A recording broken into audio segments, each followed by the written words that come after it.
la araña, la maman, era representación de su madre, ¿no? Pese que tiene un aspecto terrorífico, pero la araña es inteligente, es delicada, es sutil, útil. Si yo la veo a mi madre, decía, ¿no? Esa maman es la madre yo a quien amaba muchísimo, ¿no?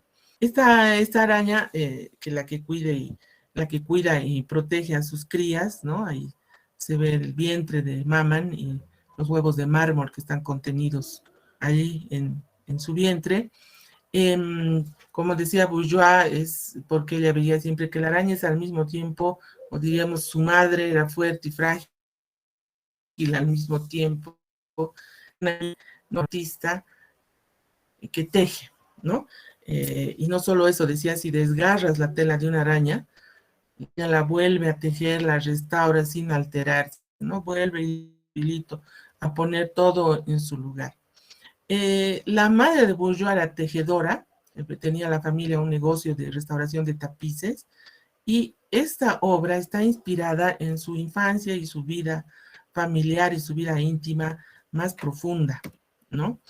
Eh, por eso se dice que estas obras de Bourgeois y básicamente La Maman es un relato personal, que en realidad tiene la profundidad de cómo es la representación de su madre, ¿no es cierto? La Maman es su madre, representando uno de los sentimientos más profundos que tiene el ser humano, que es ese sentimiento de amor por la madre.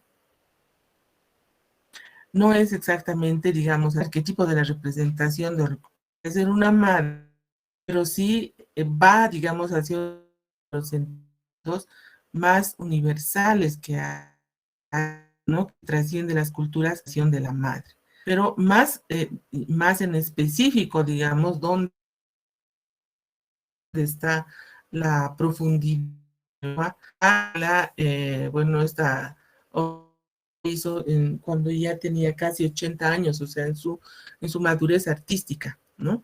Es un relato que resume la vida y los conflictos familiares íntimos del docente y la bourgeois. Por eso dice, su obra se inscribe en el espacio y en la memoria de su vida desde la infancia. Tanto en lo consciente como en lo inconsciente, y de su vida, de los recuerdos de su familia, de su vida y la pérdida de sus seres queridos, ¿no? Luis Bourgeois era hija única, aquí está en esta foto con su madre. Ella era hija única y creció en una familia muy querida, en ese taller de arreglo de textiles, de tapices que tenía. Y en 1918, cuando llegó la gripe española al mundo, que se considera la peor pandemia antes de la del COVID, pues su madre cayó enferma de la gripe española. Le costó muchísimo salir de esa pandemia y quedó muy afectada, ¿no? Por lo que significó para su salud. Y entonces decidieron que para que continuase el taller tenían que contratar a una persona, y contrataron a esa persona. Era una mujer que poco a poco se fue incorporando tanto a la vida cotidiana, que finalmente llegó a ser la madre de su esposo, la madre, la amante del padre, ¿no? Entonces ella vio de niña todo ese drama, digamos, como su madre sufría, siempre ella la acompañaba a su mamá, eh, y bueno, su madre finalmente murió, por eso dice la pérdida de sus seres queridos. Siguió ella porque su padre le dijo que ella tenía que hacerse cargo del negocio, y entonces ella siguió a disgusto, digamos, continuando en su adolescencia con de los textiles de la familia. Posteriormente, su padre murió, ya cuando ella decide entrar a la Academia de Bellas Artes en París, empieza a hacer una trayectoria, y más o menos a sus 40 años decide, es decir, se conoce con el que iría a ser su esposo, un historiador del arte americano, y que la lleva a vivir a Estados Unidos, donde termina su trayectoria artística y muere en Estados Unidos, ¿no? Entonces, allí ella también va a tener, bueno, unos años felices con su esposo, pero infelizmente también lo va a perder en el camino, y por eso es que es esta historia de recuerdos y de pensamientos conscientes y subconscientes de Bourgeois que expresa la Maman, ¿no? Y por eso es que ella se relaciona también con el cuerpo. Es interesante, ¿no? Lo que plantea Bourgeois, por cuanto, pues, la Maman, ¿no? La Maman es muy conocida en el mundo, muy visitada, ¿no? En este con fuente del Museo Bilbao, que solamente hay esta escultura, que es desde un japonés, y esta que la de ella, ¿no? Nos lleva también a una cuestión, ¿no? Que es importante, que es la posibilidad de ver también a estos sentimientos tan profundos, estas representaciones tan profundas como es la madre, eh, desde la animalidad, ¿no? Ella no tiene ningún resquemor, digamos, en cruzar esta frontera y asemejarla a ella. Es totalmente bondadosa la araña, totalmente maternal, ¿no? Y eso es interesante, ¿no? Porque eh, más ella no tiene una visión romántica, arquetípica, digamos, en ese sentido de la madre, sino por el contrario, una visión muy libre, ¿no? De lo que era su madre, que es su, o sea, que también ahí vemos como del artista, si bien puede ser su entorno, su contexto cultural, como Raúl Lara, con relación a uno de sus maestros, con Luis Bourgeois vemos que también puede ser esos, los sentimientos más íntimos, más profundos, casi que es un psicoanálisis la Maman, para Luis Bourgeois, todo ese entramado que de experiencia y de ese yo íntimo, justamente, ¿no? Que se ve cuando ¿por qué representó así a la Maman, ¿no? No sé si alguien quiere hacer un comentario de Luis Bourgeois o de la Maman.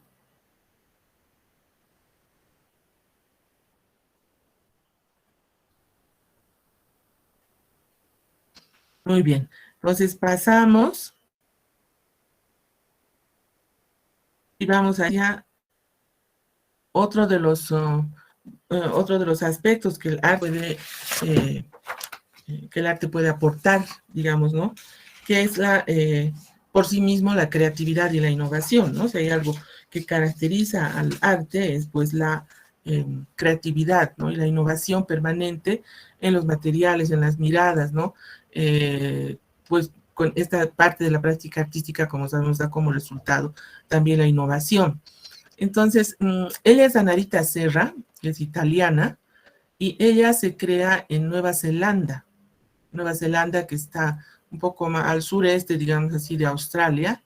Algunos consideran que en sí mismo Nueva Zelanda debería ser otro continente, porque es una parte insular bastante grande y también aislada. Y Nueva Zelanda, bueno, es un lugar, una isla muy grande, está totalmente, obviamente, como toda isla, rodeada de agua, ¿no? Entonces, es una belleza la que tiene Nueva Zelanda, el color, el verde fascinante, el azul intenso, etcétera. Y luego ella vivió ahí en Nueva Zelanda y luego volvió a Italia y luego visitó a España y ahí, tanto en Italia como en España, le sobrecogió la visita al mar y el contraste del mar que ella conocía de Nueva Zelanda y el mar que estaba viendo en España y en Italia. Entonces, lo que hizo fue empezar a recoger miles de plásticos en sus playas, de todo color, de todo tamaño, y los empezó a guardar en su casa de Milán, y a partir de eso empieza a generar su obra, ¿no? Una obra diferente, digamos, que bueno, muchos conocemos también el reciclarte, el que usan, ¿no es cierto?, diferentes técnicas, pero utilizando materiales de reciclaje. En este caso, lo que ella busca directamente es lo que ella llama el arte que salva el mar, ¿no? Es una especie, digamos así, de innovación, pero hay una creatividad ahí, porque ella, bueno, utiliza su obra como un espacio de denuncia frente a la muerte de los mares, ¿no? Por la abundancia sin límites del plástico, el plástico que verdaderamente nos está matando a todos, ¿no? En todo el planeta, y que haya básicamente ese mar que ha visto en Nueva Zelanda y el mar que ha visto en España y en Italia, donde uno diría deben ser ahí limpiar las cosas, pues no, ella se preocupa de que está también así contaminado, ¿no? Entonces ella toma como motivo, digamos, el mar, pero a partir de esta obra del nacimiento de Venus, de Botticelli, ¿no? Que se atribuye que más o menos ha sido pintada hacia 1482, es uno de los íconos de la pintura renacentista. Voy a cerrar mi ventana.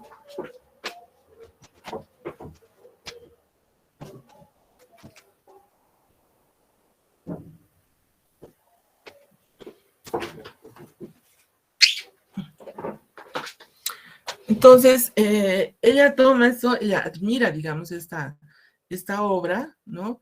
Que es un análisis iconográfico, ¿no? Que muestra la llegada de Venus, porque se llama el nacimiento de Venus, pero no es que está naciendo, sino más bien, diríamos, el surgimiento de Venus desde el mar, que está llegando Venus sobre una concha a la playa de una isla griega, y según el mito, la diosa fue transportada por Céfiro, que era dios del viento del oeste hasta tierra, y acogida por las horas, que eran las diosas de las estaciones, quienes la vistieron y la condujeron a la morada de los dioses, ¿no?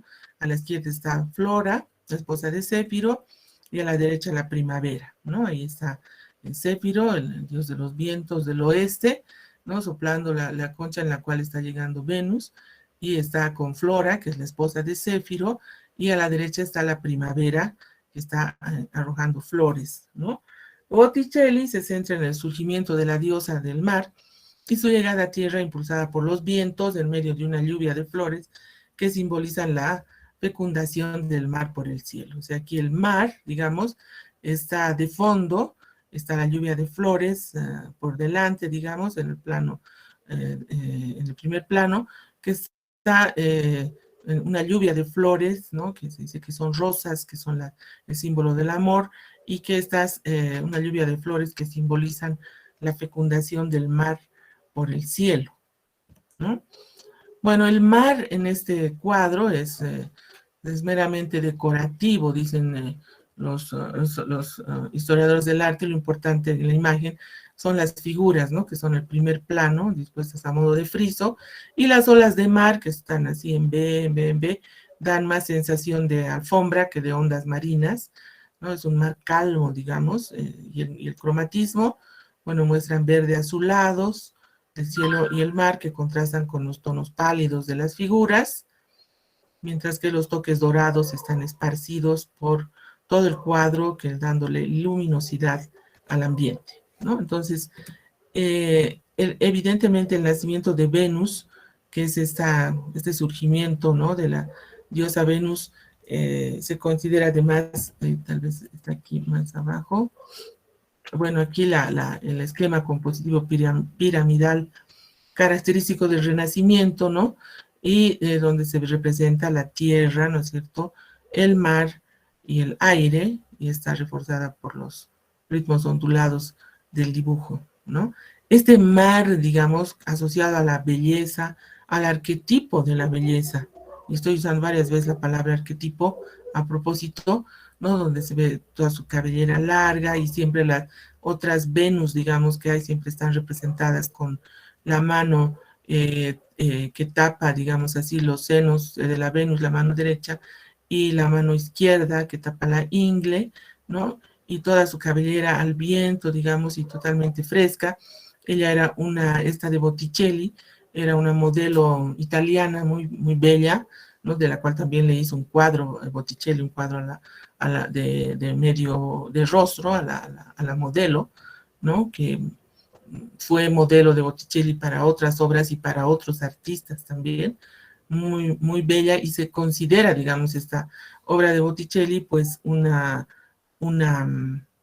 aquí vamos a ver, un arquetipo, ¿no? De la belleza y del amor en un mar limpio. Aquí se ve, ¿no? El rostro así muy limpio, ¿no? La cabellera suelta, si bien está volando, pero está muy limpia, digamos, muy ordenada, ¿no? Rizada, con alguna parte de la cabellera que está amarrada, ¿no? Con unos lazos de tela, parece ser de una cinta, ¿no? Una belleza se considera esta Venus, ¿no? De Botticelli.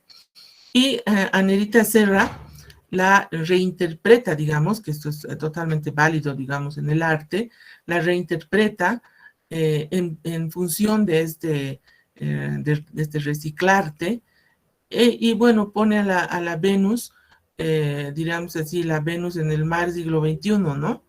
Un mar que ha dejado de ser ese mar que nos presenta Botticelli, ¿no? Un mar calmo, un mar calmo y limpio, da una sensación, sí, como alfombra, dice, pero una sensación muy pacífica del mar, ¿no? Muy serena y sin ninguna cosa que haya una injerencia, mientras que acá el mar como fondo, digamos, de la Venus, es un mar, bueno, pues descríbanlo ustedes, ¿no? Un mar donde encontramos todo lo que se encuentra, ¿no? De basura en el fondo del mar, que ya es una cosa espeluznante, ¿no? Porque ahí está, bueno, aquí se ve, ¿no? Lo que ella encontró justamente en las playas de Barcelona y de Italia, tapitas de refrescos, ¿no? Desechos plásticos, partes de plástico, no sé, peines, botellas de jarabes, eh, un sinfín de objetos de plástico que están ahí y haciendo en las playas y también en el lecho, en el fondo, ¿no? Hasta en el fondo del mar hay plástico. Y fíjense que aquí, por ejemplo, bueno, su cabello, yo diría que se ha vuelto más greñudo porque, bueno, no haya esa limpidez. Y por otro lado, ya no son cintas, unas cintas bellas que había en el original, sino pitas de plástico, ¿no? Que son otra de las cosas que abundan hoy día en el mar, ¿no? Que incluso atrapan a los animales, los lastiman, etcétera, ¿no? Entonces, esta Venus para ella es la representación, junto con otras obras que tiene de lo que, lo que está pasando en el mar, ¿no? De representaciones de arte clásico, arte renacentista, ¿no? Arte más contemporáneo, ¿no es cierto? Por ejemplo, de la Frida Kahlo, o su crítica al consumismo que está produciendo todo esto, y sus mares que ya son así, ¿no? Como aquí se ve, bañadores flotando, y bueno, una serie de desechos en todo ese trasfondo que ella pone para el mar, ¿no? Entonces lo que ella dice es: yo busco sensibilizar a las personas en una suerte de misión para que aportemos a resolver un problema de dimensiones planetarias, la necesidad de ver lo que está causando el plástico que paralelamente está sofocando el mar, ¿no? Entonces, igual todos sus retratos y todas sus expresiones son de esa basura que nos está inundando por todas partes y que ya le da a ella un sentido, aunque para ella carece de sentido. Este reciclarte y por el mar, digamos, no es ella la única. Aquí vemos, por ejemplo, una otra exposición que se hizo donde también ella participó de estas olas rompientes de mar, ¿no es cierto? Bueno, construidas sobre un esqueleto, digamos, que también tiene plástico, pero aquí el reciclarte está en que toda esta obra está construida, bueno, esta parte que son las olas rompientes, ¿no? De las olas, y toda esta parte está construida con cientos de miles de pajitas, como se llaman, o bombillas, que son otra de las cositas, ¿no? Que están igual ahogando todos los que son manantiales, aguas dulces y saladas en el planeta, ¿no? Es otro reciclarte relacionado con el mar y esta necesidad de tomar conciencia de que yo siempre digo, cuando les den una botella con la bombilla, que decir sin bombilla, por favor, y con las bolsitas nylon hay que salir con bolsitas recicladas de la casa, porque si no, uno vuelve con 3, 4, 2, 1 todos los días, y eso es al infinito realmente muy nocivo, ¿no es cierto? Para la vida, porque el agua es vida, y a eso va la obra de Anarita Serra, ¿no? En cuanto a creatividad e innovación, o sea, sobre un problema emergente que hay, o un problema ya tan presente, ni siquiera latente, ella propone algo, digamos, y en primer lugar, bueno, limpia la playa aguarrotando lo que le alcance, digamos, en el almacén de su casa para poder hacer luego ese reciclarte con sus obras, y fundamentalmente la que se le reconoce es esta, la Venus de Anarita Serra. Y parece ser que en nuestro medio también está presente, digamos, esta cuestión del plástico, aunque de otras formas, ¿no? Lo he puesto aquí porque me ha llamado la atención, lo he visto el otro día en una entrevista a Christian Laime, ¿no? Que es, ustedes saben, un pintor de Carabuco, ¿no? Cerca del lago, y tiene, bueno, una serie de plásticos, ¿no? Con plástico, incorpora el plástico a la pintura, ella es su madre, ¿no es cierto? Que es su musa y su modelo, y bueno, en este caso, por ejemplo, dice Eternidad en los Andes, esta pintura. En la entrevista que he visto, él decía, ¿por qué usan nylon? Le preguntaron, porque en unos utiliza aquí el nylon amarillo, en otros utiliza el nylon azul, en otros el nylon rojo y así. Y dice, bueno, yo nací en Carabuco y después me vine a vivir con mi madre al Alto.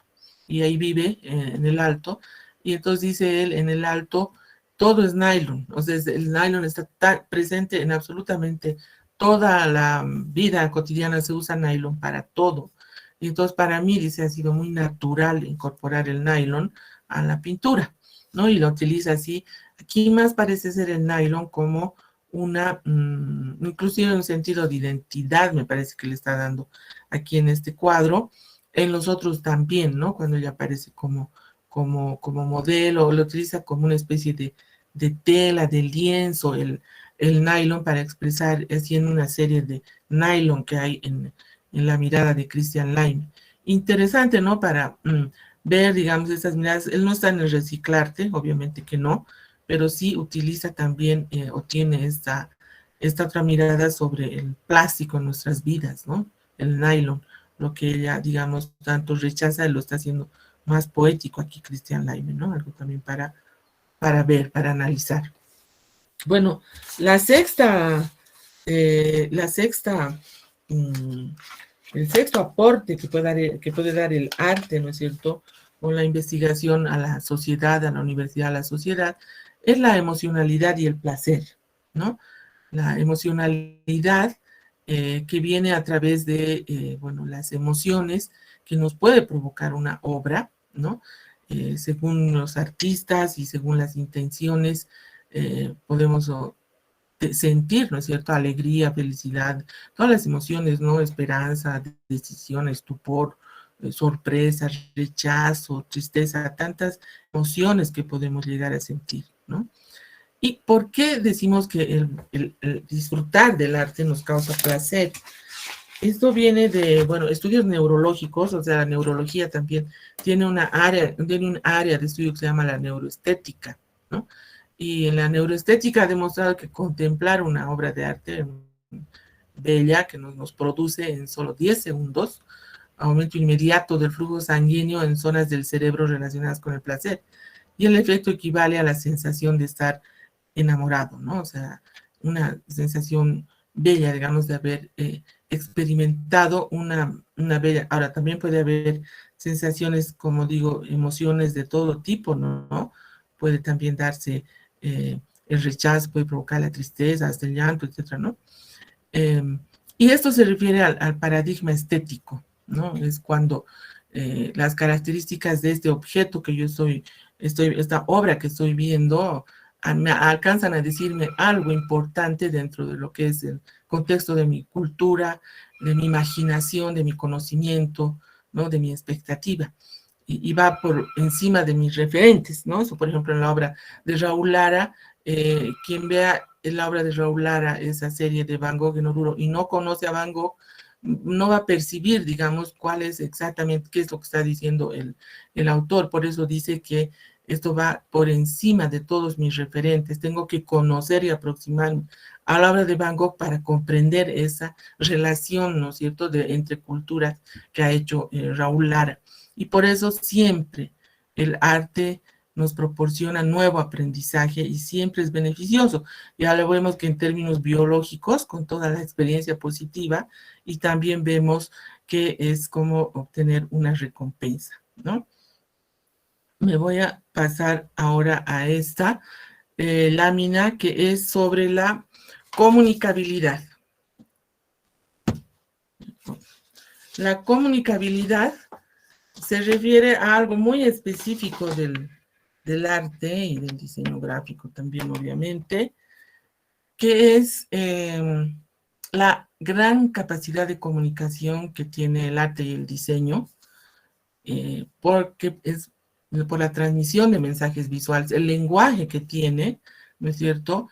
Muchas veces, si bien siempre lo hace en códigos culturales, siempre lo hace en códigos culturales, pero tiene la capacidad de trascender esos códigos a través de la imagen, ¿no? Y de generar una comunicación. Entonces, lo bello es admirable, digamos, desde diferentes códigos culturales y además podemos ver que también, como hemos visto a lo largo y ustedes están viendo en otras materias, el arte también, al hacer esta comunicación visual, tiene que sintetizar, ¿no? Como hemos visto que, por ejemplo, la madre está sintetizada, un tema tan complejo, está sintetizada en ese arácnido, ¿no? Y aquí vemos, por ejemplo, desde el punto de vista del diseño gráfico, la comunicabilidad, este cartel, que es un bello mapa turístico de Japón. En este cartel podemos ver, ¿verdad? Podemos ver los códigos culturales más importantes del Japón, unos 15 iconos serán, con lo cual podemos tener una idea, digamos que este es un mapa turístico, ¿no? Lugares importantes en cuanto a la religión, ¿no? El sintoísmo, que son estas las puertas de entrada, ¿no? A los santuarios del sintoísmo. Ahí podemos ver también las geishas, ¿no es cierto? Podemos ver el árbol del cerezo mismo donde está, que es el árbol que identifica, ¿no? De identidad del Japón, ¿no? El sol poniente, ¿no es cierto? Que es el imperio, ¿no? Del sol. O también este otro que es igual una síntesis, digamos, de iconos, donde solamente hay una sola palabra, en el otro creo que hay una también. Hay, sí, una, dos, digamos. Las de japonés no sé si son palabras o son, no sé cuántas palabras son, más bien, y no sé el significado de ellas, pero, y aquí tenemos una claramente, ¿no? Entonces, la comunicabilidad significa que el arte y la comunicación son un binomio, ¿no? Son algo que son indisolubles, un binomio sólido, porque la comunicación es parte de la esencia del ser humano y el arte trabaja con la comunicación, ¿no? A través, como hemos dicho, de la transmisión de ideas, de sentimientos, de emociones, de pensamiento creativo, ¿no? Entonces, esa habilidad le permite dar ese tipo de mensajes complejos en que solamente una mirada, se puede captar en una mirada, ¿no? En una mirada profunda, digamos, ¿no? En una mirada larga, ¿no? Entonces, como decía Auguste Renoir, la obra de arte es el medio por el cual el artista expresa su pasión, ¿no? Como la obra de arte es un acto de comunicación, es un acto de comunicación que tiene tres partes, ¿no? Un emisor, digamos, que es el artista, que va a codificar en una obra una idea, un mensaje, un símbolo, ¿no? A través de una obra que es su medio de comunicación y el receptor que es el público, que es el que la valora y es el que la decodifica. Como todo acto de comunicación, ¿no? Como todo acto de comunicación, este acto de comunicación es tal, o sea, es un acto de comunicación cuando la obra es interpretada.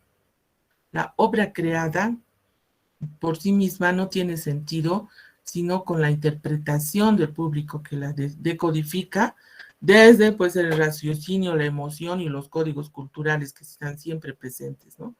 Entonces, la interpretación de la obra, que es la recepción de la obra, ¿no? Es una percepción única, porque cada persona lo va a ver esa obra, ¿no? Obviamente que van a haber estándares, digamos, de valoración de una obra, pero también vamos a aprender a decodificar esa obra. En primer lugar, si lo hacemos bien desde nuestros códigos culturales, necesariamente tenemos que entender, aproximarnos por lo menos a entender no solamente la biografía de un artista, supongamos, sino los códigos culturales, que eso es lo más difícil, los códigos culturales que están plasmados en esa obra, ¿no? Para que le demos sentido a esa obra creada. Esto es muy, muy importante, que el arte es comunicación, ¿no? Entonces, pues hay muchas formas de hacer que esa potencialidad de la comunicabilidad del arte florezcan, ¿no? Se potencien. Y ahí, bueno, hay mucho sobre que hablar, ¿no es cierto? Sobre gestión cultural, sobre creadores, galerías, museos, festivales, espacios culturales, pero todo eso hace que el arte tenga ¿no? Como que la comunicación es crucial para que tenga justamente un espacio de una línea continua de comunicación con la sociedad. Puede ser o no a través de las galerías y museos, puede ser o no a través de festivales, puede haber o no espacios culturales, pero la comunicación es crucial, ¿no? Para que, para muchos, entre otros, un gran beneficio para la sociedad, por ejemplo, es saber que tal o cual obra, ¿no es cierto?, está se la puede ver, se la puede admirar, ¿no es cierto? Y ese es un disfrute porque justamente da la emoción que provoca el placer estético. Eso no es menor, digamos. Y en otros países, por ejemplo, donde hay mucha fuerza en la gestión cultural para aproximar a los públicos a apreciar su patrimonio, por ejemplo, cultural, su patrimonio artístico, pues los públicos son muy, muy educados y saben que una exposición, supongamos de Renoir, digamos, o de cualquiera de quien ustedes quieran, o de los nacionales, pues hacen colas de colas de colas porque quieren apreciar cómo es eso. Hace mucha falta aquí, ¿no? Hace mucha falta, mucha gestión para que se aprecie todo lo que tengamos, se valore y sobre todo se disfrute. El arte lleva al disfrute y eso es algo que si no se hace este tipo de engarces entre la población y el artista, pues en realidad la población pierde, ¿no? Se pierde esa capacidad de desarrollar el disfrute de la obra artística, ¿no? Muy bien. Y el último sería el diálogo y la cooperación planetaria, ¿no? Esto viene, me parece, por ejemplo, de una de las voces, uno de los pedagogos, ¿no? Contemporáneos, Boaventura dos Santos, que él habla de quién debe ser el ciudadano del siglo XXI, ¿no? Y él dice, bueno, la ciudadanía en el siglo XXI ya no puede ser una ciudadanía como fue en el siglo XX o en el siglo XIX, una ciudadanía dedicada a ensalzar y a conocer en los márgenes de lo nacional, ¿no? No, dice ahora, en tiempos de globalización, el ciudadano del siglo XXI tiene también que educarse como un ciudadano global, porque ya muchos problemas, por ejemplo, que hay en el siglo XXI, por ejemplo, el problema de lo que digo de la contaminación del mar, no se va a resolver en términos nacionales, sino en términos globales, ¿no? O N de temas que podemos abordar, se va a resolver únicamente en diálogo y cooperación planetaria. Entonces, el ciudadano del siglo XXI tiene que entender que vive y tiene que contribuir en ese orden, y por eso el arte tiene un poder de transformación también a ese nivel. Tiene que participar en la construcción de ciudadanía global, ¿no? También en el desarrollo local, en la salud, en la educación, en políticas públicas y en participación.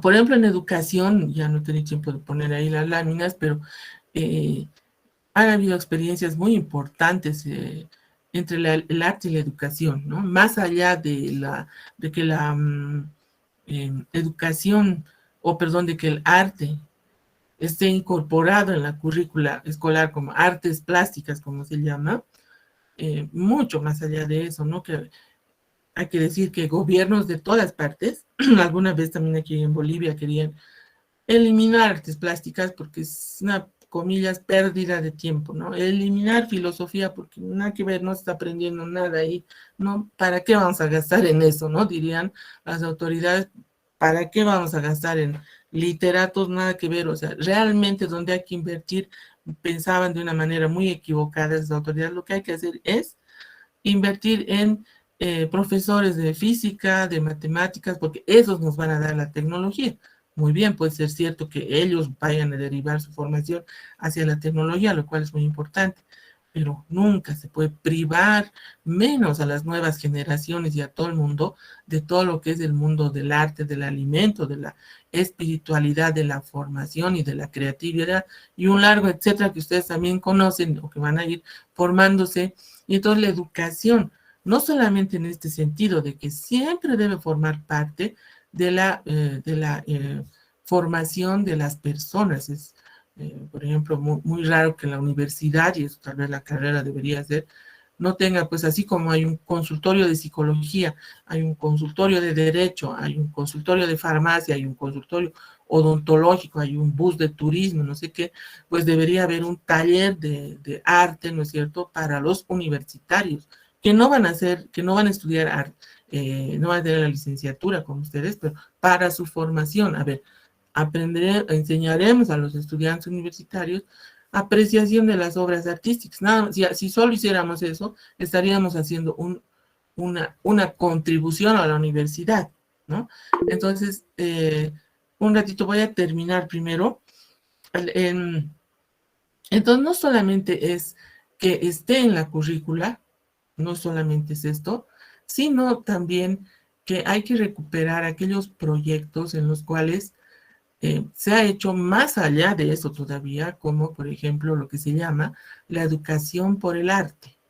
No como una materia, sino el fundamento de la educación es el arte. Y yo les puedo poner dos ejemplos grandes, digamos, muy lejanos en el tiempo y en el espacio. No tanto en el tiempo, pero sí en el espacio.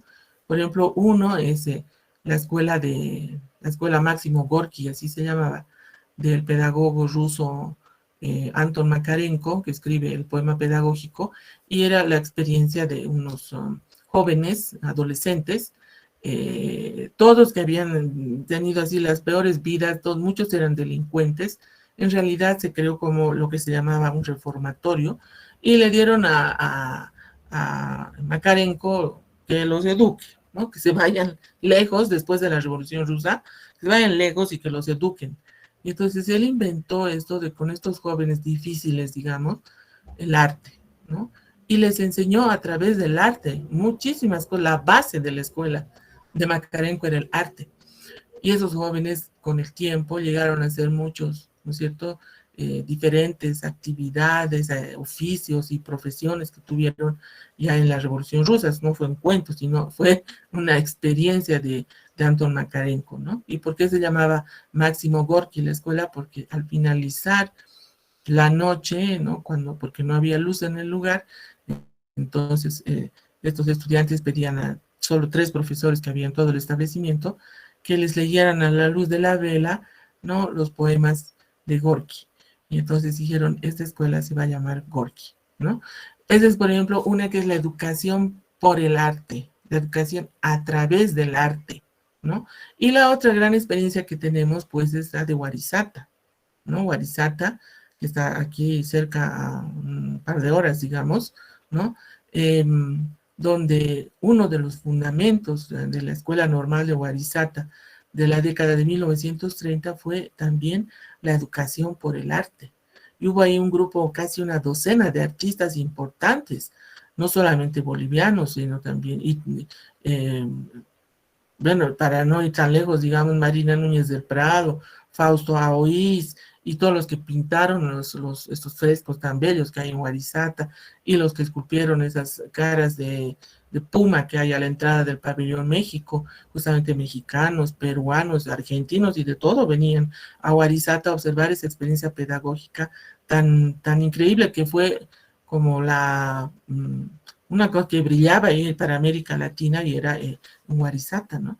Entonces, no solamente es que pasen y hagan una materita que se llama artes plásticas, ¿no? La aspiración tiene que ser mucho más, es la educación por el arte, ¿no? Eso es fabuloso. Y finalmente, la educación y la salud, ¿no? Yo quiero decirlo, comentarlo ahora, que en ese momento, eh, cuando hablábamos de belleza y del disfrute estético, ¿no? Esta obra, ¿no? Esta obra muy simple, digamos, es un collage, ¿no? Sobre un periódico que dibuja y problematiza, pero también habla de la salud. Esta obra aborda la salud, ¿no? Y dice, la mayoría de las personas se sienten atraídas por la belleza de las flores, ¿no? Dadas sus formas y sus colores. Además están asociadas a reconocimientos, ¿no? O a momentos importantes, ¿no? Y por otra parte, los pulmones, ¿no? Los pulmones son órganos que debemos cuidar y que todos queremos que funcionen y se mantengan sanos, obviamente. Los pulmones son un punto fundamental de nuestra existencia, ¿no? Entonces, la belleza de este collage nos da conciencia de la interrelación de mi bienestar, ¿no? Yo estoy bien con la naturaleza, que son las flores. Somos parte de la naturaleza y de ella dependemos para nuestro bienestar. Las flores como forma de pulmón o en el pulmón es lo que anhelo para mí y para todos, dice el artista, ¿no? O sea, que a mí me parece esto bello, ¿no?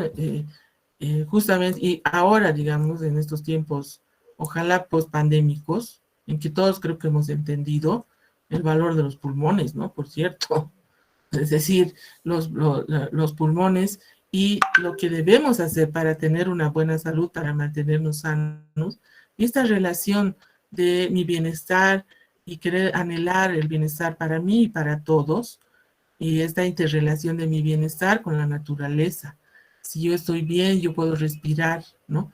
Puedo respirar quizá este aire puro, esta alegría que dan las flores, los colores, ¿no? Y tener una salud sana. Fíjense aquí, por ejemplo, cómo el artista ha captado tan bien esto que es una necesidad, ¿no es cierto?, para todos, pero también como este mensaje, digamos, de los pulmones en la pandemia, seguramente lo ha hecho post pandemia este collage, es pues hermoso, ¿no? Y entonces este tipo, digamos, de mensajes están también a entender la comunicabilidad de el arte, ¿no? Que es lo que queríamos eh, ver. Ahora, si alguien levantó la mano o alguien quería hacer un comentario o ya se han arrepentido.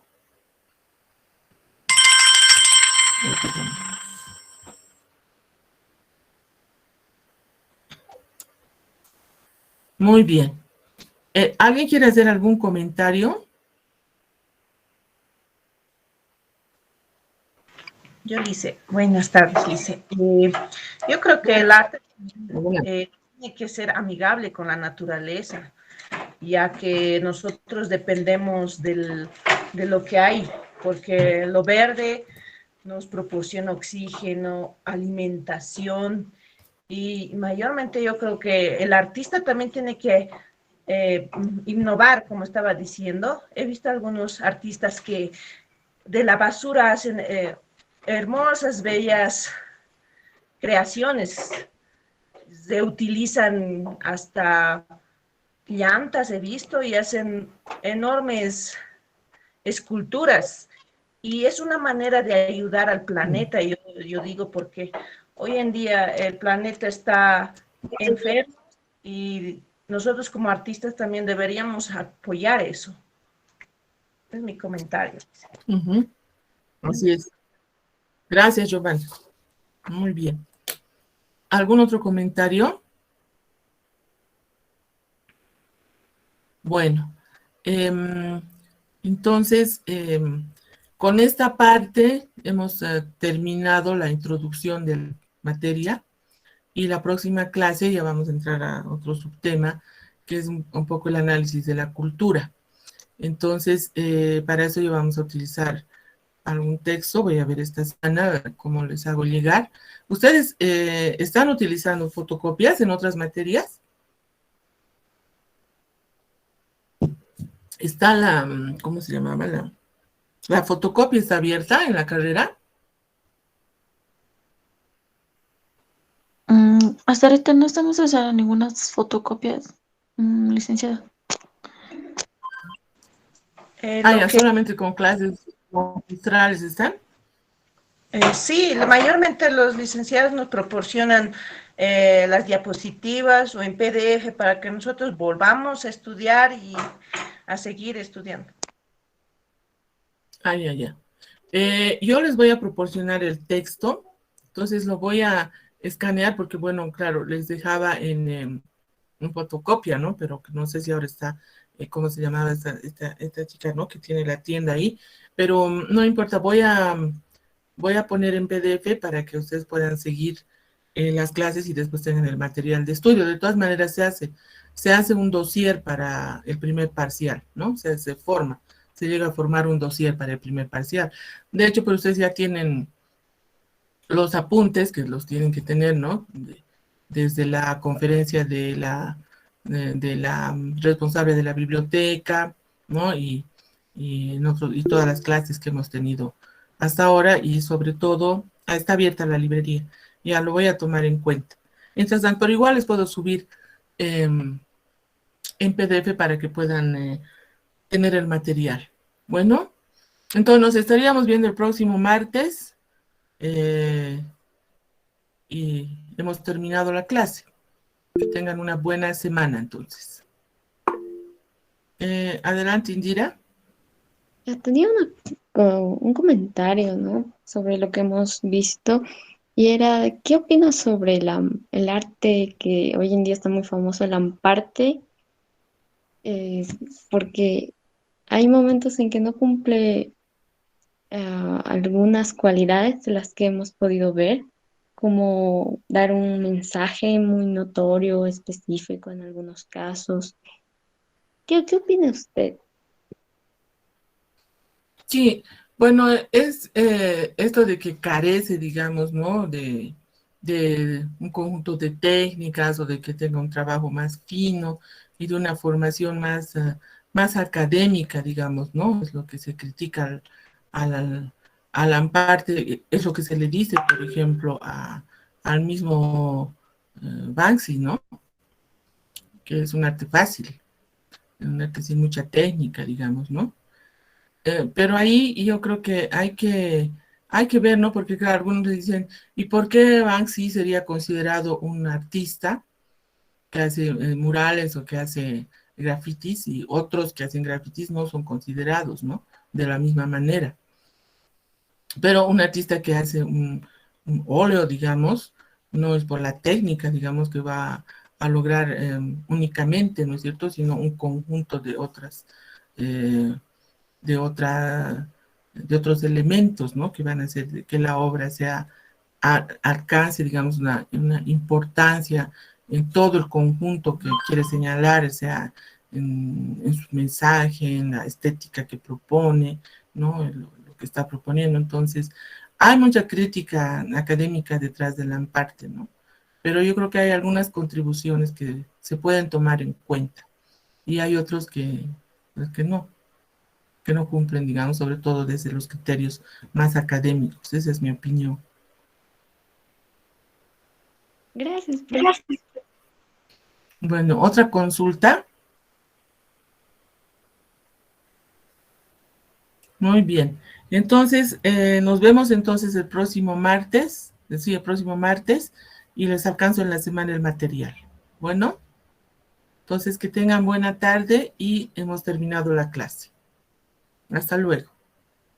Hasta luego, profe. Chao, chao. Hasta luego a todos.